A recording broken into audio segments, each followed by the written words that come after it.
Licence ব্যবস্থাপনায় সংস্কার আনছে টেলিযোগাযোগ নিয়ন্ত্রক সংস্থা বিটিআরসি। সেবায় ভূমিকা নেই, কেবল মুনাফা করার জন্য দেয়া লাইসেন্স বাতিলের পক্ষে টেলিকম পুনর্বিন্যাস কমিটি। এরই মধ্যে সিদ্ধান্ত বাস্তবায়নের জন্য সংশ্লিষ্ট বিভাগগুলোকে নির্দেশ দেওয়া হয়েছে। প্রয়োজনে একই মালিকানায় থাকা একাধিক লাইসেন্সধারী প্রতিষ্ঠানকে একীভূত করতে চায় নিয়ন্ত্রক সংস্থা। আপনাদের ভালোবাসায় ডিপ্লোমা এখন দেশের 1 নম্বর ফুলক্রিম মিল্ক পাউডার ব্র্যান্ড। মাত্রাতিরিক্ত লাইসেন্সের ভারে জর্জরিত টেলিকম সেবা। 29টি ক্যাটাগরিতে প্রায় 3000 লাইসেন্সধারী প্রতিষ্ঠান আছে বিটিআরসির। অভিযোগ আছে রাজনৈতিক আশীর্বাদে একাধিক লাইসেন্স বাগিয়ে নিয়েছেন বিগত সরকারের প্রভাবশালীরা। লাইসেন্সধারী অনেক প্রতিষ্ঠানের সেবায় কোনো ভূমিকা নেই, অথচ মধ্যস্বত্বভোগী হয়ে মুনাফা লুটছে। টেলিকমিউনিকেশন নেটওয়ার্ক টপোলজি, এটা বিভিন্ন কারণে ভার্টিক্যালি হরাইজন্টালি অনেক টুকরা টুকরা হয়ে আছে। কিন্তু টুকরা টুকরা হয়ে যাওয়ার ফলে হচ্ছে কি, একটা সময় হয়তো দরকার ছিল, বাট এখন আমরা দেখতে পাচ্ছি অনেকেই মধ্যস্বত্বভোগীর মতো হয়ে আছেন, কোনো রকমের ভ্যালু ক্রিয়েট করছেন না বা সিগনিফিকেন্টলি ভ্যালু ক্রিয়েট করছেন না, কিন্তু কস্ট বেড়ে যাচ্ছে। একই কোম্পানির কাছে একাধিক লাইসেন্স থাকায় বৈষম্যহীন প্রতিযোগিতায় বিঘ্ন ঘটছে।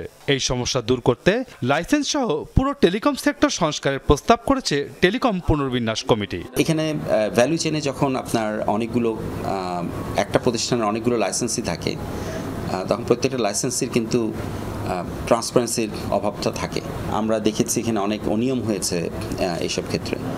সো আমরা আশা করছি যে এখন যে লাইসেন্সিং বা ইকোসিস্টেমের যে পুনর্বিন্যাসনের কথা বলা হচ্ছে, এইটাও এখানে অ্যাড্রেস করা সম্ভব হবে।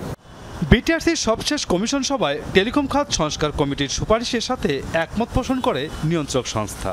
সার্ভিস যদি কস্ট এফিশিয়েন্ট করতে হয়, এরকম অনেক ইন্টারমিডিয়েট গ্রুপকে বাদ দিতে হবে, রিভিউ করে নতুন একটা লাইসেন্সিং মডেল এখন সবগুলোকে মিলিয়ে কি একটা বা দুইটা লাইসেন্সে দেওয়া যায় কিনা, প্লাস প্রত্যেকটাতে এখন যেমন 25 থেকে 30টা করে লাইসেন্স আছে, এতগুলি লাইসেন্স না রেখে সাস্টেনেবল করে আরও কম করা যায় কিনা, এই স্টাডিগুলি আমরা করছি।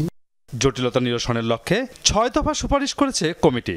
সেখানে একই মালিকের একাধিক লাইসেন্স থাকার কারণে সৃষ্ট জটিলতা নিরসনের জন্য লাইসেন্স নবায়নের সময় কার্যকর পদক্ষেপ গ্রহণের সুপারিশ করা হয়।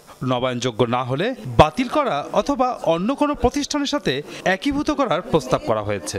এখানে শুধু যে গভর্নমেন্ট রেভিনিউ আছে তা না, এখানে অনেক জব আছে, এখানে ইনভেস্টমেন্ট আছে যারা ইনভেস্ট করেছে। আমরা কিন্তু কোনো বিজনেস বন্ধ করার কথা বলছি না, বরঞ্চ আমরা বলছি যে বিজনেসগুলোকে আপনারা ইউনিফাইড লাইসেন্সের মাধ্যমে তাদের স্কোপটা বাড়িয়ে দেন, তারা যাতে তাদের বিজনেস স্কোপটা বাড়াতে পারে।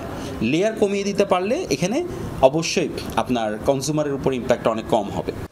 কমিশন সভার সিদ্ধান্ত অনুযায়ী বিটিআরসির সংশ্লিষ্ট বিভাগগুলো এই প্রক্রিয়া বাস্তবায়ন করবে।